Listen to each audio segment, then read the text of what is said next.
जिज्ञासु मित्रों, बहुत बहुत अभिनंदन है आपका दिव्य सृजन स्पिरिचुअल चैनल में। प्रत्येक दिवस की भांति आज भी रात्रि 9 बजे लाइव चर्चा प्रारंभ हो रहा है। थोड़ा आप सभी से आग्रह कि आप अवश्य ही इससे जुड़े और इसका लाभ उठाएं। देख रहे हैं कुछ लोगों ने कमेंट किया है, लेकिन फिर भी और लोग जुड़े। और इस विषय पर आज का विषय आत्मबोध और ब्रह्म का स्वरूप कैसा है। आत्मबोध कहने का तात्पर्य कि आत्मज्ञान किसे कहते हैं, आत्मज्ञान क्या है, और ब्रह्म ब्रह्म जिसे कहा जा रहा है ब्रह्म क्या है, ब्रह्म क्या है। तो चलिए हम चर्चा करेंगे, लेकिन उससे पूर्व आप सभी को आदि गुरु शंकराचार्य की जयंती, आदि गुरु शंकराचार्य जयंती की शुभकामनाएं। तो थोड़ा सा आदि गुरु शंकराचार्य के जीवन पर भी थोड़ी चर्चा करेंगे और अद्वैत परंपरा पर भी थोड़ी चर्चा करेंगे। तो चलिए उस पर आए, लेकिन उससे पूर्व आदि शंकर, आचार्य शंकर या आदि गुरु शंकराचार्य अपने भाष्य में, मांडुक्य कारिका के भाष्य में, ये उन्हीं का भाष्य है, मांडुक्य कारिका का भाष्य जिस पर हम चर्चा कर रहे हैं। तो आदि शंकराचार्य मांडुक्य कारिका के भाष्य पर जो बातें लिखते हैं आत्मबोध के विषय में, वह सब क्या है, आइए उस पर देखें। तो कल भी हमने कई विषयों पे चर्चा किया, आज भी करेंगे। तो क्या कहा जा रहा है, किस प्रकार से कहा जा रहा है, वो सब बातों को देखेंगे। तो उन्होंने कहा कि स्वप्न और जागृति, वास्तव में स्वप्न और जागृति यह है क्या? यह मन के विलास की अवस्था है। स्वप्न और जागृति मन के विलास की अवस्था है। तो मन का विलास, स्वप्न और जागृति मन के विलास की अवस्था है, ठीक ऐसा कहा गया। इसीलिए इसमें तुम ब्रह्म मत ढूंढो, यह तो इंद्रिय विषय ही है, इसमें तुम आत्मा नहीं मिल सकता, तुम आत्मा को इसके माध्यम से नहीं, क्योंकि इसमें तुम जो भी अनुभव कर रहे हो इंद्रियों के कारण ही कर रहे हो।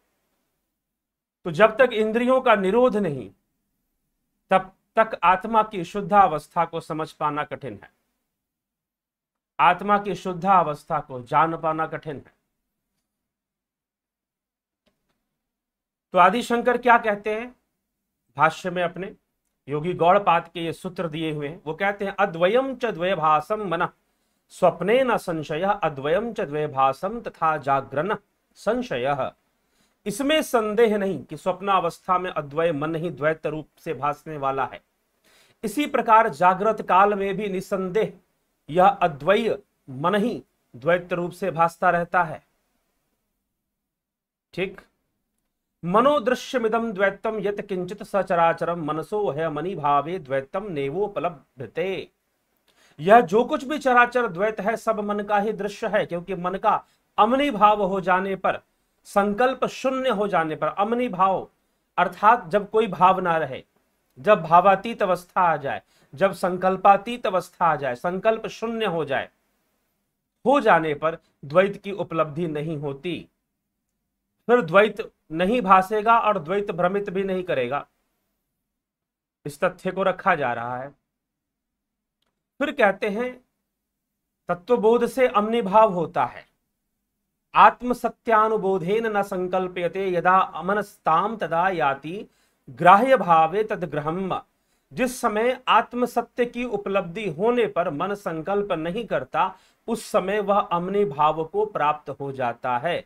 उस अवस्था में ग्राह्य का अभाव हो जाने के कारण वह ग्रहण करने के विकल्प से रहित हो जाता है। अर्थात जिस समय आत्म सत्य की उपलब्धि होने पर, जब ध्यान करते हुए, योग करते हुए, निधिध्यासन करते हुए जब आत्म सत्य की उपलब्धि हो जाएगी, जब विशुद्ध आत्मा का साक्षात्कार हो जाएगा और आत्म सत्य की उपलब्धि हो जाएगी, तो उस समय क्या होगा? उस समय ही अमनी भाव प्रतिष्ठित होगा, उस समय ही अमनी भाव मिलेगा। ठीक। और जब अमनी भाव मिलेगा, अमनी भाव हो जाएगा, तो निश्चय ही मन के क्रियाकलाप, द्वैत क्रियाकलाप स्थगित हो जाएंगे। उस अवस्था में ग्राह्य का अभाव हो जाने से, मतलब ग्रहण नहीं होगा, द्वैत ग्रहण नहीं होगा, वह ग्रहण करने के लिए विकल्प से रहित हो जाता है, कोई विकल्प नहीं रहता। अकल्पक मजम ज्ञानम ज्ञाभिनम प्रचक्षते ब्रह्म ज्ञेयम मजम नित्यम जेनाजम विबुध्यते। उस सर्व कल्पना शून्य अजन्मा ज्ञान को विवेकी लोग ज्ञेय ब्रह्म से अभिन्न बतलाते हैं। ब्रह्म जिसका विषय है वह ज्ञान अजन्मा और नित्य है। उस अजन्मा ज्ञान से अजन्मा आत्म तत्व स्वयं ही जाना जाता है। तो अकल्पमजम ज्ञानम भिन्नम प्रचक्षते, उस सर्व कल्पना शून्य अजन्मा ज्ञान को विवेकी लोग ज्ञेय ब्रह्म से अभिन्न बतलाते हैं। ब्रह्म जिसका विषय है, अर्थात जो सर्व कल्पना शून्य अजन्मा ज्ञान को विवेकी लोग ज्ञेय ब्रह्म से अभिन्न बतलाते हैं, ब्रह्म जिसका विषय है वह ज्ञान अजन्मा और नित्य है। जब ये देखिए आत्मबोध होने की प्रक्रिया को यहां पर समझाया गया है, ये 3-4 श्लोकों में जो अभी मैंने पढ़कर सुनाया।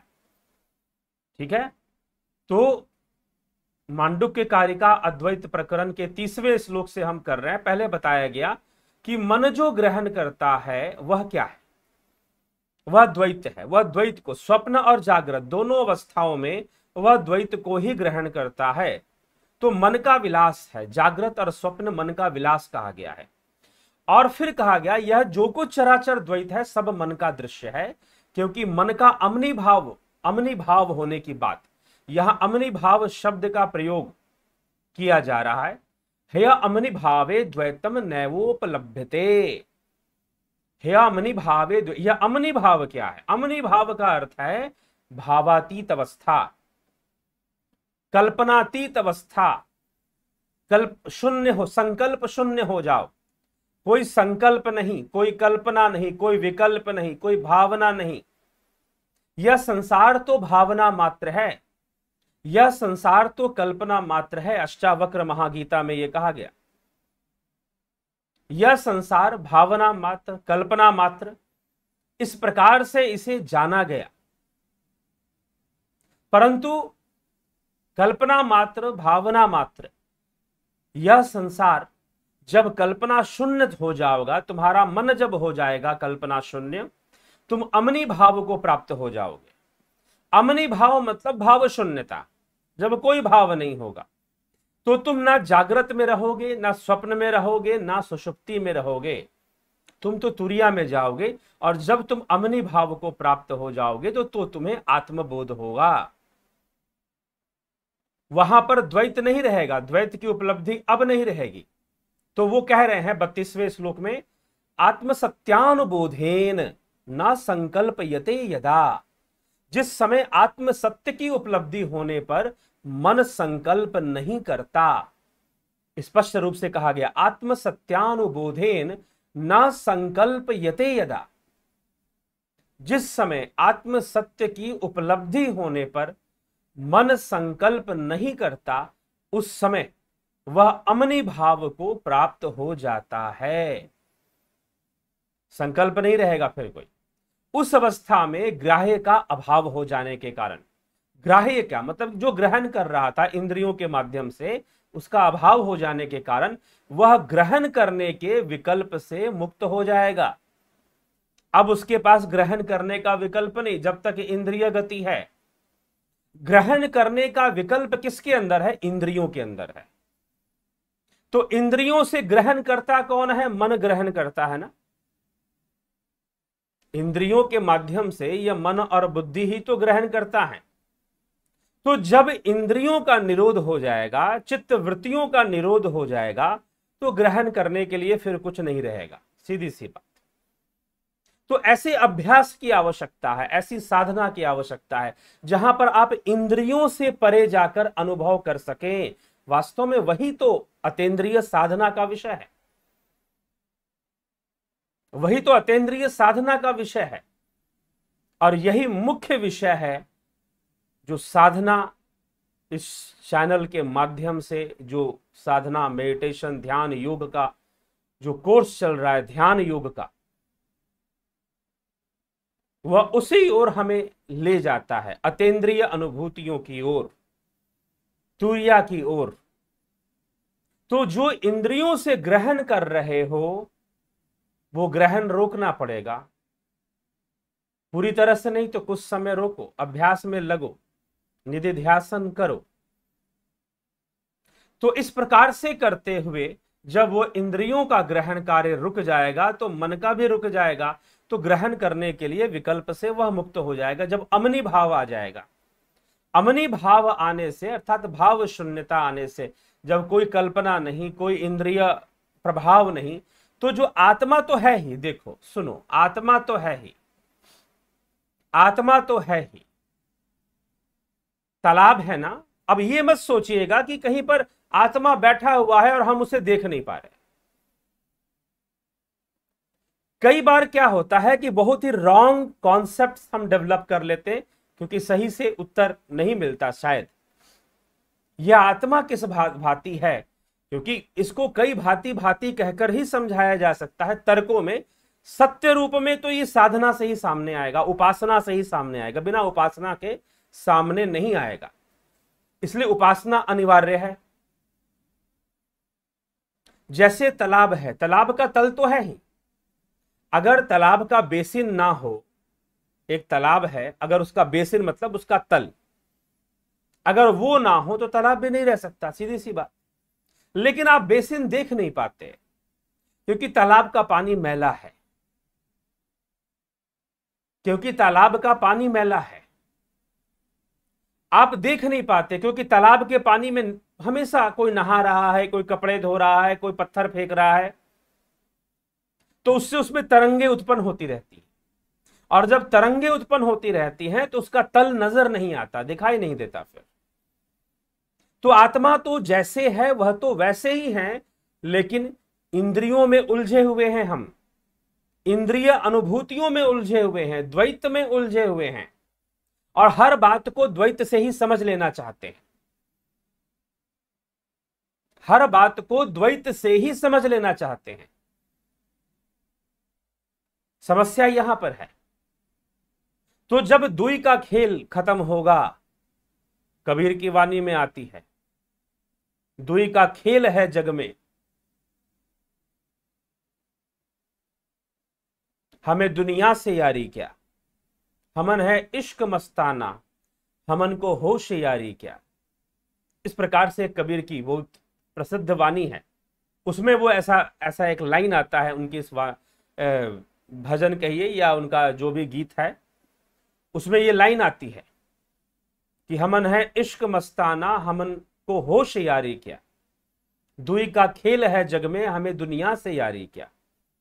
कि संसार में तो दुई का खेल है, द्वैत का खेल है, मुझे इससे यारी नहीं करनी है, मुझे तो उस अपने प्रियतम से यारी करनी है जो आत्मा है, जिसको यहां पर शंकर आत्मा कह रहे हैं। वास्तव में कबीर का उपदेश हो या फिर कबीर की वानियां हो, गुरु नानक हो, जैसे कि गुरबानी माया तो ही मोही, मोही तो ही अंतर कैसा, कनक कटीक जल तरंग जैसा, मुझमें तुझमें मुझमें क्या फर्क। ठीक है। तो यहां पर शंकराचार्य जो भाष्य दे रहे हैं योगी गौड़पाद के सूत्रों का, मांडुक्य कारिका के सूत्रों का, वो यही है। इसलिए अद्वैत विचारधारा बाद में आने वाले कई संतों के उसमें भी यह विचारधारा देखने को मिलती है। यद्यपि सर्वप्रथम ये पुराने में अगर देखा जाए तो वेदों के अंदर, और फिर राजा जनक और अष्टावक्र के संवाद में मिलता है। तो आचार्य शंकर या मांडुक्य कारिका के रचयिता योगी गौड़पाद वो क्या कह रहे हैं यहां पर कि भाई जब तक द्वैत का खेल है, जब तक द्वैत है, जब तक तुम अमनी भाव को प्राप्त नहीं करते, तब तक यह संकल्पों में मन रहेगा, वो हटेगा तो बिल्कुल वैसे ही जैसे तालाब है, तालाब में गंदा पानी है और तरंगे है, तो तालाब का संपर्क बाहर से है। अगर तालाब अपना संपर्क बाहर से तोड़ दे, चलो वो तो निर्जीव या फिर उसे योग सामर्थ्य प्राप्त नहीं है, वह कोई मनुष्य योनि में तो है नहीं। मनुष्य योनि की यही महिमा है कि मनुष्य के द्वारा योग संभव है, मनुष्य के द्वारा योग संभव है, यही मनुष्य की महिमा है। तो तालाब बेचारा बाहर से अपना संपर्क तोड़ दे, कोई उस पर पत्थर ना मारे या मारे तो उसे फर्क ना पड़े, ठीक है, और उसका जो गंदगी है वो पूरी तरह से साफ हो जाए। और जब पूरी तरह से साफ हो जाएगा, और वो गंदा है क्यों? क्योंकि उसका संपर्क बाहर से है, लोग उसमें नहाते हैं, कपड़े धोते हैं, कुछ गंदा पानी भी डाल देते हैं, तो वो गंदा हो गया है। वैसे ही ये मन रूपी तालाब, यह मन रूपी तालाब इंद्रिय अनुभूतियों से, इंद्रियों से संग्रहित संस्कारों से मैला पड़ा हुआ है। इंद्रियों से जो हमने संस्कार ग्रहण किए हैं, उन संस्कारों से वह मैला पड़ा हुआ है। उसमें आत्मा नहीं पता चल रहा कुछ, उस मैले में ही सब कुछ घुला मिला है। लेकिन जैसे ही सब साफ हो जाएगा तो तालाब का जो तल है वो साफ दिखाई देगा। कभी ऋषिकेश जाइए या उससे भी पहले जाइए, गंगा के जल में देखेंगे तो नीचे के जो पत्थर हैं वो साफ दिखाई देते हैं, पानी कितना साफ होता है। या पहाड़ी क्षेत्रों में कई नदियों में आपको ऐसा दृश्य मिल सकता है कि साफ दिखाई देगा, ठीक। लेकिन लोगों के शरीर के मैल, उनके पापों का मैल धोते धोते वही गंगा जब कानपुर पहुंचती है तो कुछ और हो जाती है। इलाहाबाद, बनारस, बक्सर, पटना, भागलपुर, हाँ, कोलकाता तक की यात्रा 2 भागों में बट जाती है। एक शाखा बनकर हावड़ा की ओर चली जाती है और एक शाखा बांग्लादेश में प्रवेश कर डेल्टा बनाते हुए समुद्र में प्रवेश करती है, तो मैली हो जाती है।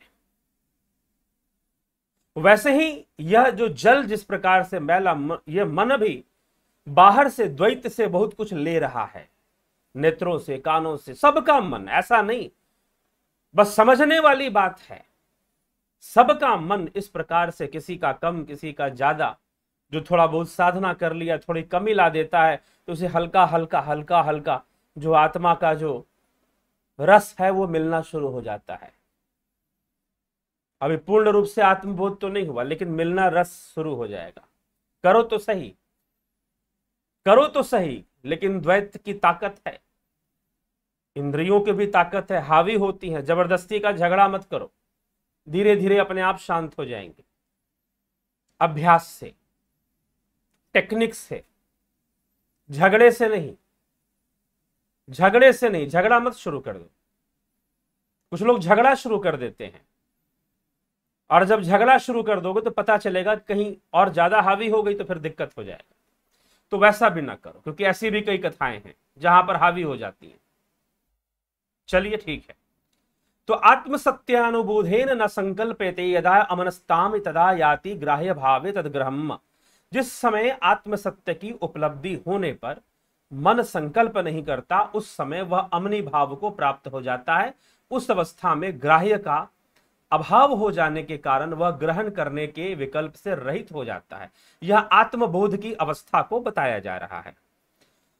अकल्पकमजम ज्ञानम ज्ञेय भिन्नम प्रचक्षते ब्रह्म ज्ञेयमजम नित्यम जेनाजम विभुत्यते। उस सर्व कल्पना शून्य, अब सर्व कल्पना शून्य, देखिए शब्द क्या है, अकल्पकमजम अर्थात सर्व कल्पना शून्य अजन्मा ज्ञान को विवेकी लोग ग्रेय ब्रह्म से अभिन्न बताते हैं। अर्थात यह ब्रह्म से अभिन्न है, भिन्नता नहीं है इसमें, और ब्रह्म जिसका विषय है वह ज्ञान अजन्मा और अनित्य है। ऐसा संकल्प शून्य अवस्था में आत्म तत्व को जाना जाता है। उस अजन्मा ज्ञान से अजन्मा आत्म तत्व स्वयं ही जाना जाता है। यहां पर आत्मबोध होता है, यहां पर ब्रह्म ज्ञान होता है। इस अवस्था में, इस अवस्था के पहले कोई गुरु तुमको कह रहा है कि ब्रह्म ज्ञान दे दूंगा, तो मूर्ख बना रहा है। साथ में यह भी समझ, इसीलिए मैं कई बार कह चुका हूं कि ब्रह्म ज्ञान का मार्ग मिलता है, ब्रह्म ज्ञान नहीं मिलता। कोई गुरु जी आपको ब्रह्म ज्ञान का मार्ग दे सकते हैं, ब्रह्म ज्ञान नहीं दे सकते। ठीक है। यहां पर भी जो साधना बताई जा रही है वो एक मार्ग है, वो एक रास्ता है। ठीक। तो कभी भी इसीलिए प्रारंभ में ही केनोपनिषद में क्या लिखा गया था, फिर से मैं याद दिलाता हूं कि जो व्यक्ति ये कहता है कि मैं ब्रह्म ज्ञानी हो गया, अर्थात वो ब्रह्म ज्ञानी है ही नहीं, वो ब्रह्म ज्ञानी है ही नहीं। तो फिर कैसा प्रश्नोपनिषद में जो ऋषि थे जिन्होंने उसका पूरा वर्णन किया, जो प्रश्नों का, अंगिरा ऋषि संभवतः जो उत्तर दे रहे हैं सारे प्रश्नों का, तो वो कहते हैं कि मैं यहां तक जानता हूं और जहां तक जानता हूं वहां तक तुमको बता दिया। ठीक है, तुम आगे बढ़ो, साधना करो और मुझसे भी बेहतर जानो, ऊंचा पहुंचो, ऐसी प्रेरणा दे। तो केनोपनिषद ने बताया गया कि ब्रह्मज्ञानी जब बात करेगा तो कैसे बात करेगा, पहचान। इसलिए शास्त्रों को पढ़ने का उद्देश्य क्या है, कसौटी मिलेगी, कसौटी।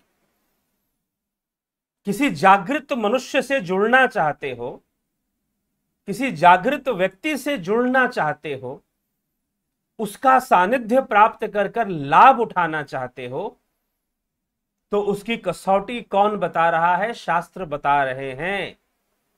लोग पूछते रहते गुरु कैसा होना चाहिए, क्या होना चाहिए, क्या बताता तो रहता हूं, स्पेशल क्या बताऊं, नाराज हो जाते हैं लोग। तथाकथित संस्थाओं के जो मठाधीश हैं या उनके चेले हैं वो नाराज हो जाते हैं, बहुत बुरा मानते हैं कि भाई ऐसे बोल रहे हैं, हमारे गुरुजी की बात कट जा रही है आपके ऐसा बोलने से। तो इसीलिए कई बार नहीं सीधा सीधा बोलता हूं। ठीक है, तो इसीलिए एक बात अच्छे से गांठ बांध लो, जो सच्चा ब्रह्मज्ञानी होगा वो जितना जानता है वो आपको बताएगा और ये बता देगा कि इस बारे में घोषणा नहीं की जा सकती कि मैं ब्रह्मज्ञानी हूं। ठीक है, हां मैं भी वही हूं, ये घोषणा हो सकती है। ये भी सुन लीजिए, मैं आत्मा हूं, मैं ब्रह्म हूं, मेरा ही तो वो स्वरूप है ना, मेरे ही तो वो अवस्था है। तो उस आधार पर वो ऐसा कह तो सकता है जब तक कहने लायक है, अर्थात जब तक ब्रह्मलीन नहीं होता, जब तक कैवल्य में नहीं डूबता, जब तक उसका संकल्प बना हुआ है कि कुछ करना है, जगत कल्याण करना है या उपदेश देना है, लोगों को कुछ बातें समझानी है, लोगों को किसी एक मार्ग दिखाना है, कुछ ऐसा संकल्प, कुछ परिवर्तन समाज में लाना जरूरी है। जब उसके अंदर रहता है तो वो अपना कर्म करता है, जब वो संकल्प शून्य हो जाता है तो कैवल्य में चला जाता है, वो लीन होता है, फिर वो आपके सामने नहीं होता उस रूप में। लेकिन कई दूसरे हैं जो सामने होते हैं फिर।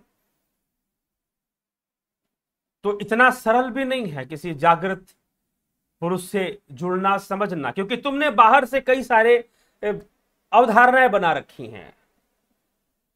जो अवधारणाएं बना रखी हैं तुमने कि वो ऐसे कपड़े पहनेगा, ऐसे दाढ़ी बाल होगा, या तो कोई साधु सन्यासी होगा, या इस अखाड़े का होगा, उस संस्था का होगा। कैसे होता, कृष्ण किस रूप में थे, अर्जुन किस रूप में था, राजा जनक किस रूप में थे, अष्टावक्र किस रूप में थे। और जनक जब सुखदेव मुनि को उपदेश देते हैं तो जनक तो राजा थे, गृहस्थ थे, सुखदेव तो सन्यासी ब्रह्मचारी थे। कैसे समझोगे, कैसे इस विषय को स्पष्ट करोगे? अगर बाहरी वेश से ढूंढोगे तो निश्चय ही भटकते रहोगे, बाहरी चीजों से कुछ ना समझ में आने वाला, कुछ ना समझ में आने वाला। इसीलिए पूरी सच्चाई बता दो तो दिक्कत हो जाती है। तो कैसे जानोगे? इसलिए ब्रह्म ज्ञान क्या, ब्रह्म ज्ञानी कौन, आत्मबोध की चर्चा यहां पर की जा रही है। अब ब्रह्म को जानने की बात, अकल्पकमजम ज्ञानम ज्ञेय भिन्ना प्रशक्षते ब्रह्म गे मजम नित्य मजे नाजम विबुध्यते। उस सर्व कल्पना शून्य अजन्मा ज्ञान को विवेकी लोग गे ब्रह्म से अभिन्न बतलाते हैं। ब्रह्म जिसका विषय है वह ज्ञान अजन्मा और नित्य है। उस अजन्मा ज्ञान से अजन्मा आत्म तत्व स्वयं ही जाना जाता है। मतलब कि आत्मज्ञान से स्वयं ही जाना जाता है, कोई गुरुजी आपको करवाने वाले नहीं है, ध्यान रखिएगा। मार्ग जरूर बतला देंगे, वो पुल बन जाएंगे, लेकिन उस पुल पर चढ़कर इस पार से उस पार जाना तो तुम्हें ही पड़ेगा। गुरु सेतु बन जाएगा, लक्ष्य नहीं बनेगा। ठीक है, कोई इसलिए कहा जा रहा है कि स्वयं में, यहां पर शब्द का प्रयोग देखिए क्या कहा जा रहा है इस श्लोक के अंतर्गत। मांडुक्य कारिका जो है 33वां श्लोक, अकल्पकमजम ज्ञानम ज्ञ भिन्नम प्रचक्षते ब्रह्म ज्ञेय मजम नित्य मजे नाजम विबुध्यते। ब्रह्म जिसका विषय है वह ज्ञान अजन्मा और नित्य है। उस अजन्मा ज्ञान से अजन्मा आत्म तत्व स्वयं ही निज में, निजे शब्द का प्रयोग हुआ है, नित्य मजे नाजम विबुध्यते, निज में ही, अपने आप में ही, स्वयं ही जाना जाएगा, जाना जाता है। यही आत्मबोध है, यही ब्रह्मबोध है। ठीक, ये चीज है। और ऐसा होने से क्या होगा? निगृहीतस्य मनसो निर्विकल्पस्य धीमता प्रचारः सतु विज्ञेय सशुप्ते अन्यो न तत्समः। निगृहित, निर्विकल्प और विवेक संपन्न चित्त का जो व्यापार है वह विशेष रूप से ज्ञातव्य है। सुषुप्ति अवस्था में जो चित्त की वृत्ति है वह अन्य प्रकार की है, वह उस निरुद्धा अवस्था के समान नहीं है। अर्थात यह जो अवस्था बन रही है, यह पहले तो कह दिया गया कि भाई जागृत और स्वप्न क्या है? मन का विलास है। जागृत और स्वप्न अवस्था मन का विलास है, इससे परे। लेकिन अब सुषुप्ति को भी लाया गया कि सुषुप्ति में कारण है यह जो निरुद्धा अवस्था, यह निरुद्धा अवस्था है। अब यहीं पर पतंजलि का कॉन्सेप्ट आ जाएगा, योगश्चित्त वृत्ति निरोध। नारद भक्ति सूत्र में भी भक्ति को निरोधात्मक कहा गया। निरोधात्मक क्यों भाई? क्योंकि भक्ति के द्वारा इस इंद्रिय जगत का निरोध होना है, तभी भक्ति है। अगर निरोध नहीं हो रहा इंद्रिय जगत का तो भक्ति कहां हो रही है? सिर्फ गाते रहोगे, बजाते रहोगे तो क्या भक्ति होती रहेगी? नहीं, इंद्रिय जगत का निरोध होना चाहिए। तो क्या निरोधात्मक चल रही है आपकी भक्ति, आपकी साधना? निरोधात्मक होना चाहिए। तो जब निरोधात्मक होगा तब जाकर निगृहित निर्विकल्पा विवेक संपन्न चित्त का जो व्यापार है वह विशेष रूप से ज्ञातव्य है। सुषुप्ति अवस्था में जो चित्त वृत्ति है वह अन्य प्रकार की है, उस निरुद्धा अवस्था के समान नहीं है। निरुद्धा अवस्था मतलब तुरीय अवस्था के लिए यहां पर कहा जा रहा है, चतुष्पाद के लिए कहा जा रहा है, जहां आत्मबोध होगा। ठीक है, इसीलिए सुषुप्ति और समाधि का भेद है। सुषुप्ति और समाधि एक चीज नहीं है। लीयते ही सुषुप्ते तन्निगृहितम न लीयते तदेव निर्भयम ब्रह्म ज्ञान लोकम समन्ततः। सुषुप्ति अवस्था में मन लीन हो जाता है, किंतु निरुद्ध होने पर वह उसमें लीन नहीं होता। उस समय तो सब ओर से चित्त प्रकाश में निर्भय ब्रह्म ही रहता है। ठीक, अब ब्रह्म का स्वरूप समझाते हैं। अजमनिद्र स्वप्न नामकम रूपकम सकृत द्विभातम सर्वज्ञम नोपचारा कथंचन। कथंचन वह ब्रह्म जन्म रहित अज्ञान रूप, निद्रा रहित, अज्ञान रूप ना समझे यहां पर, अज्ञान रूप। अब देखिए एक शब्द का यहां कोष्टक में प्रयोग क्यों अज्ञान रूप की कहा जा रहा है? क्योंकि जो ब्रह्म है उसमें ज्ञान अज्ञान नहीं ठहर सकता। ज्ञान अज्ञान अपूर्ण अवस्था में, पूर्ण अवस्था में नहीं ठहरता। जहां ब्रह्म में आप लय हो गए वहां ना कोई ज्ञान है ना कोई अज्ञान, क्योंकि ज्ञान होना अज्ञान होना यह भी तो द्वैत है, यह भी तो द्वैत है। इसलिए जो द्वैत से परे है वही तो अद्वैत है। वह ब्रह्म जन्म रहित, निद्रा रहित, स्वप्न शुभ्न, नाम रूप से शून्य, नित्य प्रकाश रूप और सर्वज्ञ है। उसमें किस प्रकार का कर्तव्य नहीं है। वह नित्य प्रकाश रूप सर्वज्ञ, उसमें किसी प्रकार का कोई कर्तव्य कर्म नहीं ठहर सकता। ठीक ना होता है। तो ब्रह्म का स्वरूप बताया जा रहा है। सर्वभिलाप विगतः सर्वचिंता समुत्थितः सुप्रशांतः सकृत ज्योति समाधिर चलो अभयः। वह सब प्रकार के वाग व्यापार से रहित, सब प्रकार के चिंतन से ऊपर, अत्यंत शांत नित्य प्रकाश समाधि स्वरूप अचल और निर्भय है। वह तो समाधि का विषय है, जो ब्रह्म है वहीं पर उसका स्वरूप सामने होगा। ग्रहो न तत्र नोत सर्गश्चिंता यत्र न विद्यते आत्मसंस्थम तदा ज्ञानम जाति समताम गतम। जिस ब्रह्म पद में किसी प्रकार का चिंतन नहीं, अर्थात समाधि की अवस्था में कोई चिंतन नहीं होता, कोई एकाग्रता नहीं होती, वह तो लय की अवस्था है। उसमें किसी तरह का ग्रहण और त्याग भी नहीं। उस अवस्था में आत्मनिष्ठ ज्ञान जन्म रहित और समता को प्राप्त हो जाता है। जन्म रहित अर्थात जन्म मरण से मुक्ति को प्राप्त हो जाता है। जीवन मुक्त ही पहले होता है। इस प्रकार से समझाया गया। अस्पृश्यो योगो वैनाम दुर्दशा सर्व योगी भी योगिनो विभ्यति ह्यस्मादभ्ये भय दर्शिनः। सब प्रकार के स्पर्श से रहित यह अस्पर्श योग निश्चय अस्पर्श योग। अब एक अस्पृश्यता के बारे में आप पढ़ते हैं, छुआछूत।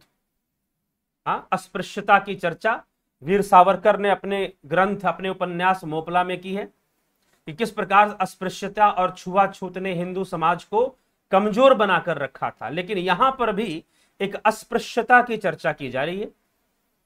अब लोगों को संस्कृत कम आता है, कोई देशद्रोही, कोई सनातन विरोधी चाहे तो इन श्लोकों का प्रयोग करके देखो शंकराचार्य ने अस्पृश्यता फैलाई है, ऐसा भी कह सकता है। लेकिन श्लोक का अर्थ कुछ और है। यहां पर अस्पृश्यता ब्रह्म ज्ञान में है। ब्रह्म ज्ञान में अस्पृश्यता है। अस्पृश्यता क्यों है? क्योंकि वह द्वैत विषय का स्पर्श नहीं करता। तुरीय अवस्था में या चतुष्पाद में वह द्वैत विषय का स्पर्श नहीं करता, वह इंद्रियों का स्पर्श नहीं करता, इसलिए अस्पृश्यता आ जाती है। ठीक, क्योंकि उसका स्पर्श नहीं करता। तो स्पर्श योगो वै नाम दुर्दशा सर्व योगी भी योगिनो विभ्यति हास्यमा दभे भयदर्शिनः। यह स्पर्श योग निश्चय ही योगियों के लिए कठिनता से दिखाई देने वाला है। इस अभय पद में भय देखने वाले योगी लोग इससे भय मानते हैं। यह स्पर्श योग निश्चय ही योगियों के लिए कठिनता से दिखाई देने वाला है। ये कठिनता से मतलब कि जो योग साधना का मार्गी है उसे आसानी से यह दृश्य अनुभव नहीं होता। कभी कभी कुछ थोड़ा सा आभास मिलता है तो कभी नहीं भी मिलता। इस अवस्था से एक योगी गुजरता रहता है। इस अवस्था से एक योगी जो है वह गुजरता रहता है। तो यह उस योगी की विशेषता, इसलिए यहां पर कहा जा रहा है कि यह उसके लिए अस्पृश्य रहता है, इसलिए इसे अस्पृश्य योग कहा जा रहा है। अस्पृश्य योग, ठीक। मनसो निग्रहाय तम भयम सर्वयोगिनाम दुःखक्षय प्रबोधश्चाप्य क्षया शांतिरेव च। समस्त योगियों के अभय, दुख क्षय, प्रबोध और अक्षय शांति मन के निग्रह के ही अधीन है। समस्त योगियों का अभय, दुख क्षय, दुखों का नाश होना, दुख क्षय मतलब दुखों का नाश होना, और प्रबोध होना, और अक्षय शांति, अविनाशी शांति जो है, जो शाश्वत शांति है, उसका प्राप्त होना, सब मन के निग्रह के ही तो अधीन है। मन के निग्रह के ही तो अधीन है। मन को इंद्रियों से हटाने पर ही तो निर्भर करता है। मन को एकाग्र करना और एकत्रित करने पर ही तो निर्भर करता है। यही तो कृष्ण का उपदेश है। अर्जुन कहता है चंचलम ही मना कृष्ण प्रमाथि बलवदृढ़ तस्याहम निग्रहे मन्ये वायोरीव सुदुष्करम। हे कृष्ण, यह जो मन है अत्यंत ही चंचल है। चंचलम ही मन कृष्ण प्रमाथि बलवदृढ़। चंचल है यह मन अत्यंत ही। कृष्ण प्रमाथि बलवदृढ़, प्रमाथि है, अत्यंत प्रमाथि है, बलवान है। तस्याहम निग्रह मन्ये, इसका निग्रह करना तो अत्यंत दुष्कर है। तस्याहम निग्रह मन्ये वायुरीव सुदुष्करम। वायु के समान है, हवा को बांधने के समान है। तो कृष्ण एक उपाय बताते हैं जो सबके ऊपर लागू होता है, और महर्षि पतंजलि ने भी वही उपाय बताया है। अभ्यासेन तु कौन्तेय वैराग्येन च गृह्यते असंशयम महाबाहो मनो दुर्निग्रहम चलम। इसमें कोई संशय नहीं है अर्जुन की मन बड़ा ही चंचल है, परंतु अभ्यास के द्वारा तू निरंतर वैराग्य, अब वैराग्य क्या है, घर बार छोड़ो जी, हाँ वैरागी बन जाओ। वैराग्य बोलते ही लोगों के मन में सीधा आएगा, दाढ़ी बाल बढ़ाया हुआ कोई साधु बिल्कुल अलग सा कहीं बैठा हो, ये वैराग्य। तो क्या राजा जनक वैरागी नहीं थे? बताइए, क्या अद्वैतवादी वाचस्पति मिश्र गृहस्थ जीवन जीते हुए वैरागी नहीं थे? और दूसरी बात, स्वयं कृष्ण क्या वैरागी नहीं थे? क्या अर्जुन वैरागी ना हुआ? तो आजकल क्या है कि हर अर्थ का अनर्थ हो चुका है, वैराग्य का अनर्थ हो चुका है, सन्यास का अनर्थ हो चुका है, धर्म का अनर्थ हो चुका है, हर शब्द का अर्थ हम खो चुके हैं, वास्तविक अर्थ तो हमें पता ही नहीं। और ये तथाकथित संस्थाएं कुछ और भी बात करती हैं। एक संस्था है जो ये कहती है कि धर्म वो जिसमें सारे धर्म विश्वास करते हो, सारे धर्म जिसमें आ जाते हो। मैंने कहा सारे धर्म कौन सा, एक ही तो धर्म होता है भाई, इस सारे धर्म कौन से धर्म की बात की जा रही है? ठीक है, तो सारे धर्मों को संतुष्ट करना तो राजनीति है, सीधी सी बात, संख्या बल बढ़ाने वाले काम है, जैसे नेता लोग संख्या बल बढ़ाने में लगे रहते हैं। ठीक है, जहां राजनीति है वहां राजनीति करो, लेकिन तुम धार्मिक चोला पहनकर राजनीति करते हो, समस्या यहां पर है। तो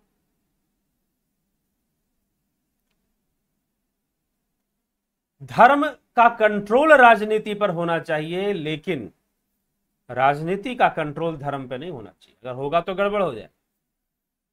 बात सामाजिक धर्म की, तो धर्म शब्द का अनर्थ है, वैराग्य शब्द का अनर्थ है। तो वैराग्य का सीधा अर्थ है राग का विरोधी, विराग, राग का विरोध ही वैराग्य है। तो इंद्रियों के माध्यम से जो विषयों में राग उत्पन्न हो रहा है उसका विरोध होना वैराग्य है। आप राग मतलब इंद्रियों में जो राग उत्पन्न हो रहा है उसको ना होने दिया जाए धीरे धीरे, तो वैराग्य होगा, मन का निग्रह होगा। ठीक है, यह विषय स्पष्ट होता, तो इसलिए निग्रह।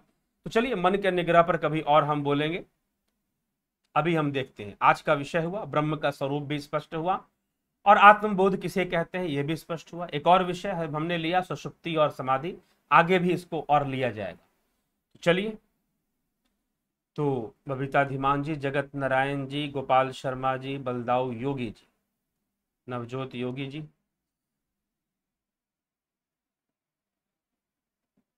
दास कबीर की वाणी बरसे कंबल भीगे पानी, यह आज के प्रसंग से इसका कोई संबंध नहीं। ठीक है, तो वह कोई साधना की विधियां और साधना की कई क्रियाओं की ओर भी कई तरह के संकेत किए गए हैं। तो ये है गुरुजी, यदि सब योगी भगवान हैं तो सबको क्यों नहीं पूजा करते, केवल ब्रह्मा विष्णु महेश? सब योगी भगवान, ये तो कहा ही नहीं गया, जो जीवन मुक्त हो चुके हैं, जो सिद्ध हो चुके हैं, जिन्होंने अपने सूक्ष्म शरीर को स्थूल शरीर से अलग कर लिया है।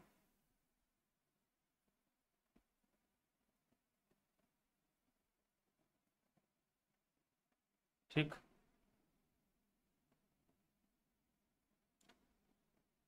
तो स्मिता सावंत जी, राम निवास मीना जी, ब्रह्मपाल कुमार जी, गुरु जी ओम नमः शिवाय। आप इतने महान ज्ञानी हैं कि कहने को तो शब्दों का अभाव ही है।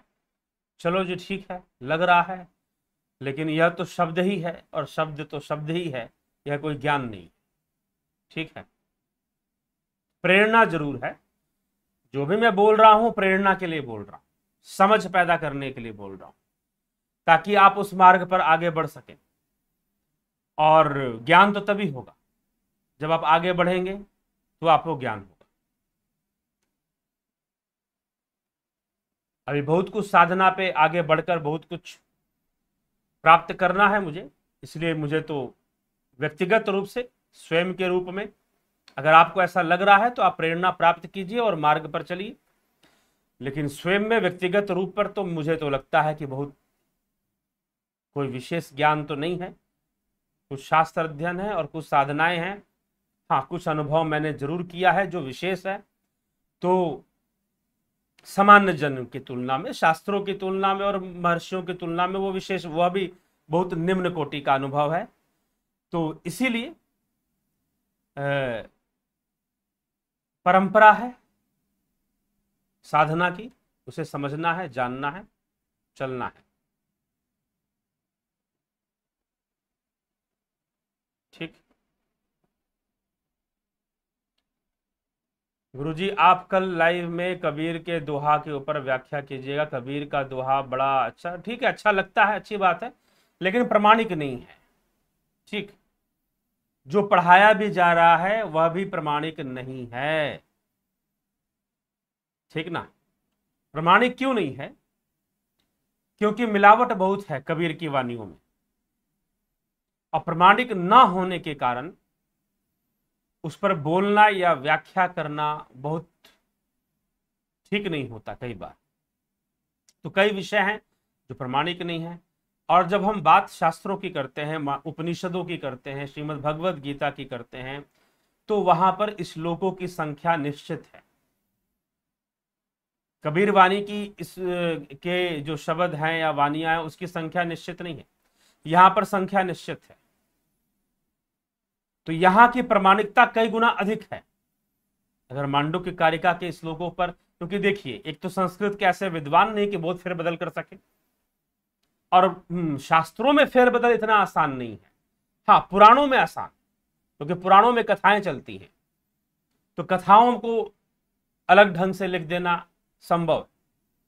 मिलावट दिखता भी है, इतिहास में दिख सकता है, रामायण में दिख सकता है, भागवत महापुराण में दिख सकता है, परंतु जो शास्त्र विषय हैं, जो सूत्र आधारित हैं, पतंजलि योग सूत्र हैं और जो सूत्र आधारित, उन पे मिलावट इतना सरल नहीं है। तो इसीलिए, और दूसरा ये है कि कबीर हुए चाहे गुरु नानक हुए, आधार तो वही है, आधार तो वैदिक शास्त्र ही हैं। तो क्यों ना जो मूल बातें हैं उन्हीं पर दृष्टि डाला जाए, उन्हीं को समझा जाए। अगर आपको आदि गुरु शंकराचार्य के यह विचार समझ में आ रहे हैं तो कबीर और अच्छे से समझ में आएंगे, कबीर की बातें और अच्छे से समझ में आएंगी, और आपको एक रूपता दिखाई देगी शंकराचार्य और कबीर के बीच में भी। ठीक है।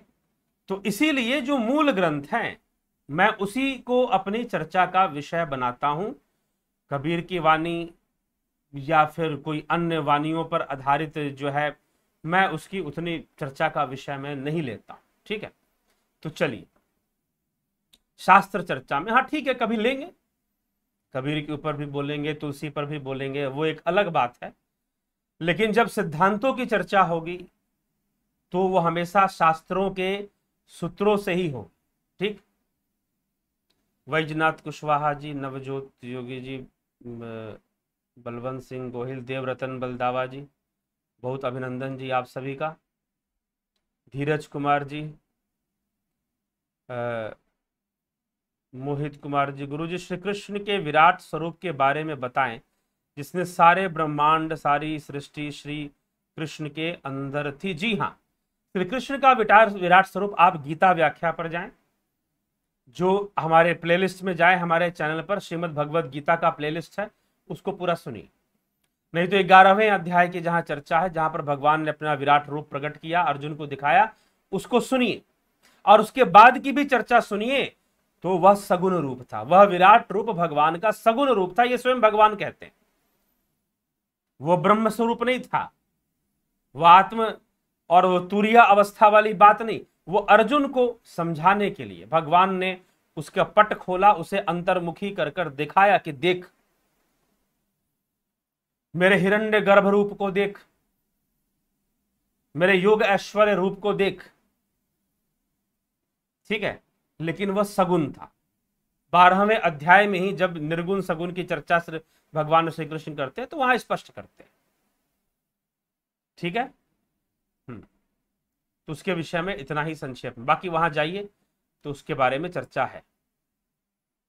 रचना जी, रूपलाल जी, श्यामलाल तेली जी, मनीष पटेल जी, भूप सिंह खिचर, संजय तिवारी, योगेंद्र पंडित, जयंती दत्ता जी, अशोक गोयल जी, मोहित कुमार जी। गुरु जी ऐसा योगी बनने में कितना टाइम लगेगा और हम कैसा महसूस करेंगे? टाइम का चिंता मत कीजिए, टाइम अलग अलग लोगों के लिए अलग अलग ही होगा, सबके अलग अलग संस्कार है। हो सकता है कि आप कुछ ही वर्षों में बन जाए, 1 वर्षों में ही बन जाए, हो सकता है सारे जीवन की साधना लग जाए, अगला जन्म भी लग जाए,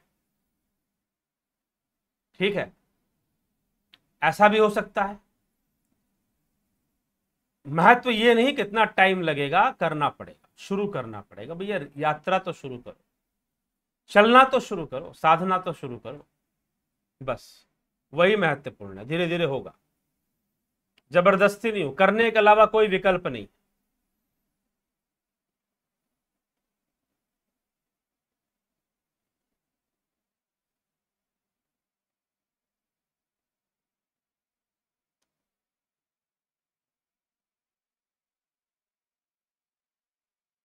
गुरुजी वेदों में आत्मा के बारे में क्या वर्णन है और किस वेद के कौन से श्लोक में? कृपया इसे, उपनिषद स्वयं वेद हैं, वेदांत हैं, पहली बात तो ये, वेदों के विस्तार से ही उपनिषद बना है, इसलिए वेद विस्तार में संहिता, ब्राह्मण, आरण्यक और उपनिषद आते हैं, ये वेदों का विस्तार है। तो उपनिषद स्वयं ही वेद सूत्र है, तो उपनिषद तो आत्मा शब्द से भरे हुए हैं, ठीक है। दूसरी बात, अथर्व श्रुति में मिल जाएगा, संहिता में भी आपको मिल जाएगा आत्मा शब्द का प्रयोग, ठीक। ऋग्वेद में भी मिल जाएगा आत्मा शब्द का प्रयोग, लेकिन मुख्य रूप से जिस शब्द का प्रयोग हुआ है वह पुरुष शब्द है। पुरुष शब्द, पुरुष शब्द का प्रयोग वेदों में अधिक मिलेगा, लेकिन वही पुरुष की व्याख्या करते हुए महर्षि पतंजलि ने साफ साफ लिख दिया है कि पुरुष ही आत्मा है। जो आत्मा नाम से जाना जाता है वह पुरुष ही है, ठीक है। तो पुरुष शब्द का जो प्रयोग है वो वास्तव में आत्मा के लिए है, लेकिन आत्मा शब्द का प्रयोग भी कई जगह पे मिल जाता है वैदिक सूत्रों में, अथर्व श्रुति में भी मिलेगा, और वेदांत जो उपनिषद हैं वो स्वयं वेद विस्तारक ही हैं। तो इसीलिए संहिता, ब्राह्मण, आरण्यक और उपनिषद ऐसे रचना हुई है।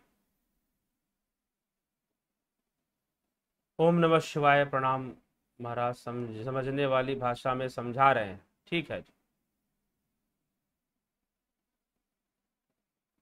गहराई में ले जाती है आपकी बात, ठीक है, जरूर जाइए, थोड़ा गहराई में जाना चाहिए। विक्रम सिंह जी, गुरु जी राजा जनक के बारे में तो आप हमें बोलते हो, बहुत अच्छी बात है, हमें भी ज्ञान हुआ, मगर आप कभी राजा दशरथ जी के बारे में भी बताएं। तो देखिए, जिसका जो जिससे विषय, इस विषय से, अद्वैत की चर्चा विषय से, आध्यात्मिक चर्चा विषय से राजा जनक से संबंधित अनेकों बातें हैं, और मात्र यहां पर नहीं, स्वयं गीता के अंदर भगवान श्री कृष्ण ने राजा जनक के बारे में अर्जुन को बता रहे हैं, जनक आदि के बारे में कि जनक आदि ने कैसे साधना की, कैसे उनको ज्ञान हुआ, उसके बारे में वो चर्चा कर रहे हैं, गीता के अंदर आता है। तो राजा जनक का जो एक आध्यात्मिक आधार है, उनकी जो पृष्ठभूमि है आध्यात्मिक, वो उनको ज्यादा चर्चा में ले आती है। इसलिए विद्वानों की चर्चा में, आध्यात्मिक चर्चाओं में राजा जनक के बिना वार्ताएं आगे नहीं बढ़ती हैं। आप मुझे क्या, तथा कथित कई कथावाचक और उनको भी सुनेंगे, तो वो जनक जब भी कोई आध्यात्मिक विषय को समझाना होगा, तो कहीं ना कहीं साधना के विषय में, गुरु के विषय में उन्हें कुछ समझाना होगा, तो वो राजा जनक को ले ही आएंगे। उनकी कोई कथा, उनका कोई विषय, सुखदेव मुनि का वैकुंठ से निकाला जाना भगवान विष्णु के दूतों के द्वारा, और फिर सुखदेव मुनि का राजा जनक की शरण में जाना, ये सारी कई घटनाएं राजा जनक से जुड़ जाती हैं। फिर अष्टावक्र और जनक का संवाद जुड़ जाता है। तो कई ऐसी चीजें जुड़ने के कारण, तो भारतीय अध्यात्म में जब भी आप भारतीय अध्यात्म की चर्चा करेंगे तो उसमें बिना जनक के आपको नहीं मिलेगी चर्चा। ठीक है, तो एक बहुत बड़ा नाम है ये भारतीय सनातन धर्म, सनातन संस्कृति और भारतीय अध्यात्म में, आध्यात्मिक चर्चा में एक बहुत बड़ा स्थान है जनक का। तो उनके बिना कोई चर्चा नहीं मिलती है। ठीक है, इसको आपको ध्यान देना पड़ेगा, इसलिए बहुत महत्वपूर्ण है। यह अद्वैत की श्रृंखला भी जनक से ही प्रस्फुटित होती नजर आती है, तो इसलिए यह एक बहुत महत्वपूर्ण विषय बन जाता है। तो ठीक है, राजा दशरथ का गौरव यह है कि वो भगवान राम के पिता होने का सौभाग्य उनको प्राप्त हुआ, भगवान राम के पिता होने का सौभाग्य उनको प्राप्त हुआ, और यह बहुत बड़ा सौभाग्य है। सामाजिक और राजनीतिक दृष्टि से अगर आप चर्चा करेंगे तो राजा दशरथ के अंदर बहुत सारे विषय हैं, बहुत सारे विषय मिलेंगे। लेकिन जब आप आध्यात्मिक चर्चा करेंगे तो दशरथ के अंदर बहुत कुछ नहीं मिलता। सामाजिक चर्चा करेंगे, सामाजिक पारिवारिक चर्चा करेंगे तो फिर दशरथ के अंदर बहुत कुछ मिलता है, कई चीजें मिलती हैं, कई गुण दिखाई देते हैं। एक राजा का गुण, एक पिता का गुण, एक पति का गुण, ठीक, दशरथ के अंदर दिखाई देता है। लेकिन जब आध्यात्मिक चर्चा करेंगे तो वहां तो जनक जनक जनक जनक का नाम बहुत ऊंचा है। इस मामले में स्वयं जब कृष्ण को जब नाम लेना पड़ रहा है, शंकर की व्याख्या जनक से अछूती नहीं हो सकती है, तो सोच सकते हैं कि जनक का क्या स्थान रहा है भारतीय आध्यात्मिक चर्चा में, दार्शनिक चर्चा में। ठीक है, सामाजिक, राजनीतिक, एक पिता, एक पुत्र, एक पति, एक परिवार। तो राजा दशरथ ने जिस प्रकार से अपने पति होने का, अपने पिता होने का, रघुकुल रघुवंशी होने का जो दायित्व निभाया है, इतने कठोर, कठिन से कठिन परिस्थितियों में रहते हुए, तो वह सब अत्यंत सराहनीय है। उस दृष्टिकोण से अगर हम देखेंगे तो निश्चय ही वो थे। और उस काल में जब रावण का अत्याचार चारों तरफ बढ़ रहा था, असुरों का, तो देवासुर युद्ध करने वाले, और कई इस प्रकार से कई ऐसे गुण हैं जो लिया जाता है एक गृहस्थ के रूप में, एक परिवार के रूप में, एक समाज के रूप में। तो निश्चय ही दशरथ का उस संदर्भ में हम जाएंगे तो दशरथ से बहुत कुछ सीखने को मिलता है और कई बातें देखने को मिलती जो आज भारतीय संविधान में, संविधान के अंदर वैसे बदलाव लाने चाहिए।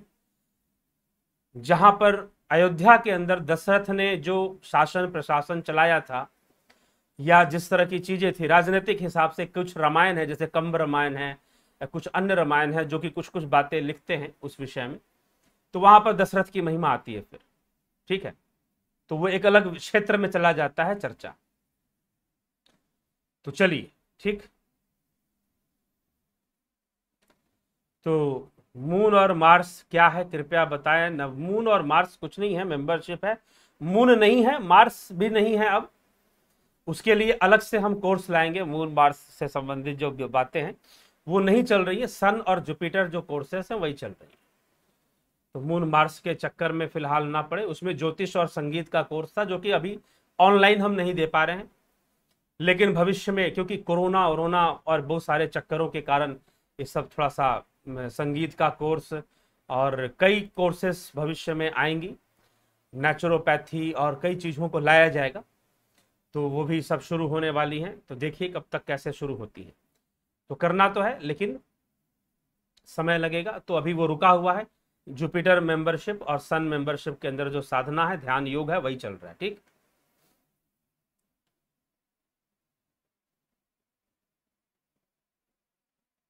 समझ तथा सजगता से महानिर्वाण होना, ऐसा हुआ जा सकता है? कृपया प्रकाश डालें। जी नहीं, समझ और सजगता से आप अपनी एकाग्रता बढ़ा सकते हैं, आप मन का निग्रह कर सकते हैं, तो सहारा बन सकता है। समझ और सजगता एक सहारा, एक सपोर्टिंग एलिमेंट बन सकता है, लेकिन वो आपको ब्रह्मलीन कर देगा ऐसा नहीं है। ठीक है, महानिर्वाण को प्राप्त करा देगा ऐसा नहीं। ठीक,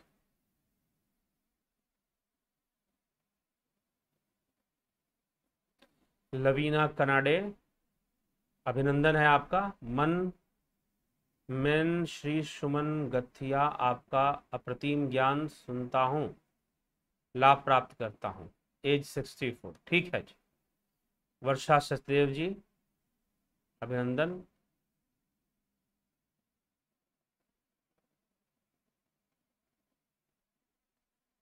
ठीक। मुझे क्या घर त्याग देना चाहिए, घर में दुख मिलता है। अब क्या आपकी व्यक्तिगत परिस्थिति है, वो कभी आप चर्चा करें, समय लेकर व्हाट्सएप मैसेज करें, समय ले चर्चा करें। आजकल समय की कमी रहती है मेरे पास, कई फोन मैं नहीं उठाता हूँ, कई लोगों को रिप्लाई नहीं दे पाता हूँ। हाँ, ये अच्छी बात है कि साधना और कोर्स ज्वाइन करने वाले लोगों की संख्या बढ़ गई है, उन्हीं में बिजी रहता हूँ। ठीक है, तो यह भी एक है। और दूसरा, कोरोना वोरोना के कुछ कहीं से कोई खबर आ गया, कुछ आ गया, तो उसमें भी चलो लॉकडाउन होने से खबरें कम आ रहा है, थोड़ा कम आ रही हैं, लेकिन कई खबरें आए तो कई जगहों पर ऐसा देखने को मिल रहा है। तो चलिए, अपनी रक्षा का ध्यान रखें, अपने स्वास्थ्य का ध्यान रखें। प्रणाम गुरुजी, शास्त्रों का इतना अनुसंधान करने में आपको कितना वर्ष लगा? कर रहे हैं जी, लगभग 17 वर्षों से कुछ ना कुछ पढ़ते लिखते आ ही रहे हैं, 17 वर्षों से ज्यादा से ही। एक दिन या 2 दिन का तो काम नहीं है। ठीक है, चलिए मित्रों, इसके साथ हम चलेंगे, आगे बढ़ेंगे। तो बहुत सारी विचार कमेंट रह गए, कोई बात नहीं, पढ़ेंगे कमेंट बाद में आपके। तो आदिगुरु शंकराचार्य, आदिगुरु शंकराचार्य, उनके माता पिता कहते हैं कि केरल राज्य के, उस समय के वहां के राज्य, उसे उज्जैनी क्षेत्र भी कहा जाता था बहुत पहले। उज्जैन नहीं, उज्जैनी, उज्जैनी के नाम से भी जाना जाता था। तो उस दक्षिण भारत के ब्राह्मण परिवार में उनका जन्म होता है। गरीब ब्राह्मण परिवार, दरिद्र ब्राह्मण परिवार, जो कि धनहीन होते हैं उनके पिता, संतानहीन भी होते हैं। बार बार प्रार्थना करते रहते हैं कि प्रभु यह कैसा जीवन मुझे मिला, धनहीन भी हूं, संतानहीन भी हूं, धनहीन तो मैं हूं लेकिन संतानहीन ना रहूं, कुछ ऐसा हो जाए। तो किसी महात्मा, किसी संत की प्रेरणा से उनको तपस्या करने की प्रेरणा मिलती है, और वो तपस्या करते हैं शिव, भगवान शिव को प्रसन्न करने हेतु।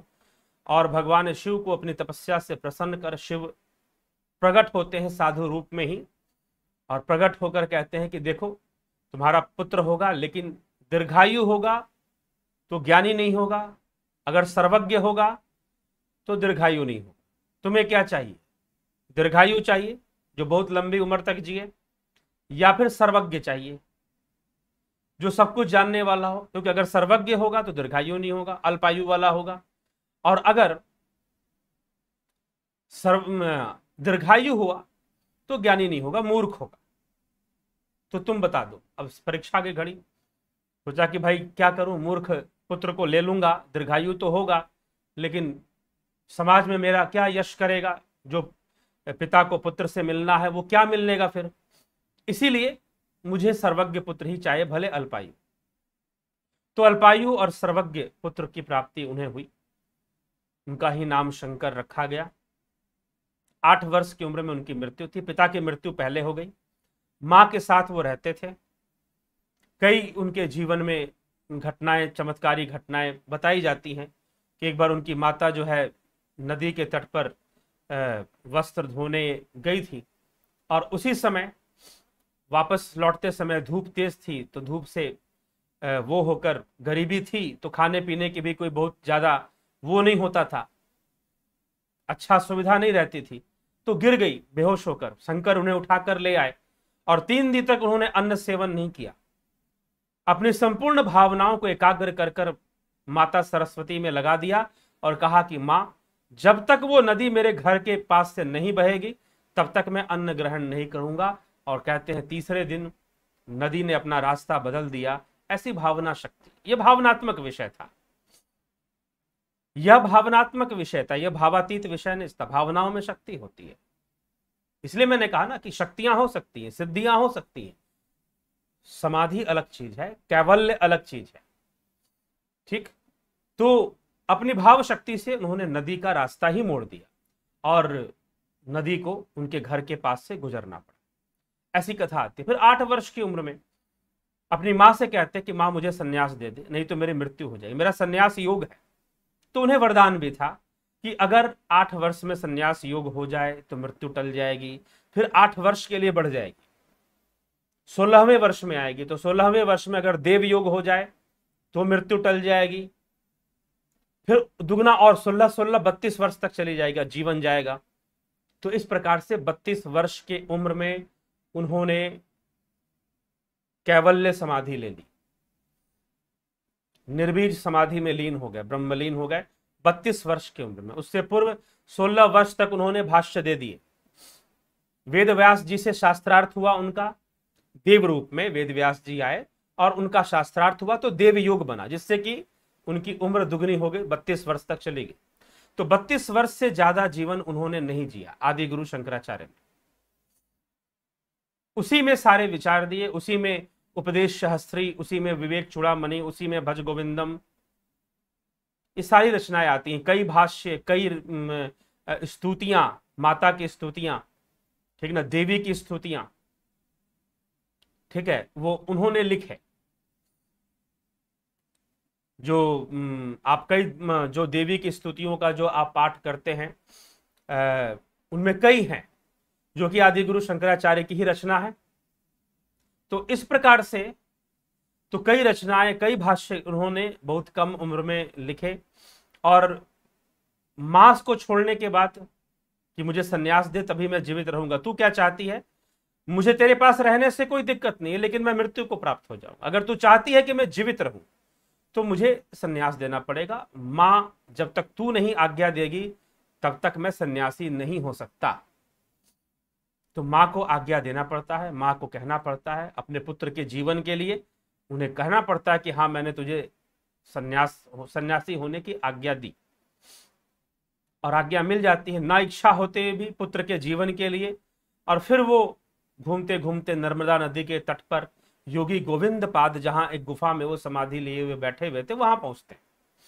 वहां प्रतीक्षा करते हैं लगभग 7 दिनों तक, और वहां प्रतीक्षा के बाद वो उठते हैं और उन्हें साधना के मार्ग से, ज्ञान के मार्ग से जोड़ देते हैं, आध्यात्मिकता से जोड़ देते हैं। और उनके साथ कई लोग थे जो उसका लाभ उठाते हैं। उसी समय योगी गोविंद पाद के गुफा के पास कई लोग आते रहते थे, उनके दर्शन प्राप्ति या उनसे ज्ञान प्राप्ति है।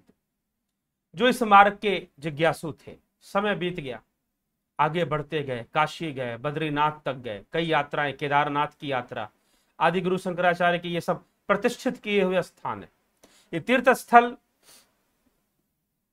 धीरे धीरे त्याज्य हो रहे थे, लेकिन आदि गुरु ने फिर से आकर इन सबको प्रतिष्ठित किया, चाहे वो केदारनाथ हो, चाहे वो बद्रीनाथ हो, फिर से प्रतिष्ठित किया, सारे तीर्थों को प्रतिष्ठित किया।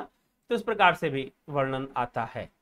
तो फिर उन्होंने अद्वैत को मत को रखा, अहम ब्रह्मास्मि के मत को विवेक चूड़ामणि में रखा, और इस प्रकार से कई यात्राएं हैं। तो प्रभाव, सबसे बड़ा चीज क्या है कि आदि गुरु शंकराचार्य को अगर समझना है तो वो प्रभाव, बहुत प्रभावशाली। अद्वैत की विचारधारा पुरानी थी, नवीन नहीं थी, लेकिन कठिन लगती थी लोगों को, आम जनता उस भावना से जुड़ नहीं पाता। तो बहुत सरल भाषा में, अपने समय के अनुसार, भज गोविंदम स्तोत्र बहुत सरल है, बहुत सरल भाषा में। अगर आप थोड़ा सा भी संस्कृत का टच है, 9वीं क्लास तक, ज्यादातर सीबीएसई बोर्ड में 9वीं क्लास तक संस्कृत पढ़ाई जाती है। कुछ लोग शौकीन हैं तो 10वीं में भी पढ़ लेते हैं, उसके बाद भी पढ़ सकते हैं। तो हल्का सा भी आप जानते हैं तो उनके श्लोकों को समझना, भज गोविंदम स्तोत्र को समझना कोई कठिन काम नहीं है। तो वह उन सबको बताना शुरू कर देते हैं और बताते हैं, सरल भाषा, प्रभावशाली तरीका होता है, जिससे कि बहुत बृहत इसका प्रचार होता है राजाओं में, दूसरे लोगों में भी। और कुछ तर्क भी उनके, बहुत तर्क शक्ति भी बहुत अद्भुत थी।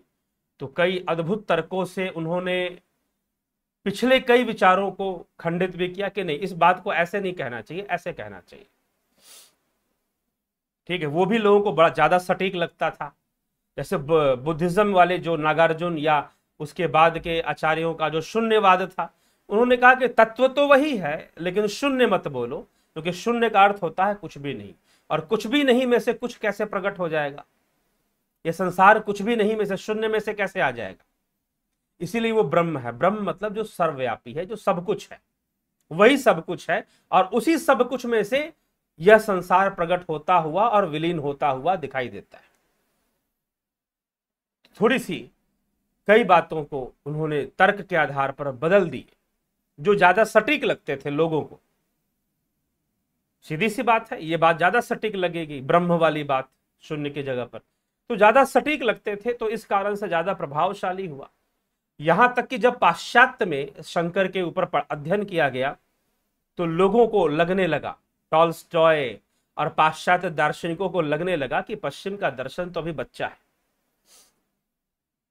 पश्चिम में जो दर्शन शास्त्रों पर चर्चा हुई है आज तक, वह बहुत ही निम्न है इस विचारधारा के सामने। पतंजलि का दर्शन हो, चाहे वो शंकराचार्य का दर्शन हो, उनके सामने बहुत ही छोटा है, बहुत ही बच्चा के समान है, शिशु के समान। बालक थोड़ा बड़ा हो जाता है ना, शिशु के समान, ठीक है, नवजात शिशु की औकात वो रखता है भारतीय दर्शन के समक्ष, शंकर की विचारधारा के समक्ष। तो चलिए मित्रों, इसी के साथ शंकर के, आचार्य शंकर आदि गुरु के जीवन पर थोड़ा प्रकाश डालते हुए और उनके महिमा का स्मरण करते हुए विचारों को यहाँ विराम देते हैं। कल फिर जुड़ेंगे 9 बजे। ध्यान रखिए, सब्सक्राइब जरूर करें, शेयर भी करें। आपको लगता है कि हाँ, इस विचारधारा को लोगों को समझना चाहिए, जानना चाहिए, तो अवश्य शेयर किया करें, यह आपका कर्तव्य है। आपको लगता है कि कोई दूसरा व्यक्ति यूट्यूब पर कहीं पर भी बहुत अच्छे ढंग से समझा रहा है इसी विषय पर, उनका भी जरूर शेयर करें, उनका भी जरूर शेयर करें, क्योंकि आप धर्म के सहयोगी बनेंगे, प्रचारक बनेंगे। मैं ये नहीं कह सकता कि मेरा ही शेयर करें, लेकिन अगर आपको लगता है कि सहज है, आपको सहजता से बात समझ में आती है और शास्त्रों के विषय में, सनातन धर्म के विषय में ये बातें लोगों को समझनी चाहिए, तो जरूर जरूर शेयर किया करें। ठीक, बहुत बहुत आभार आप सभी का।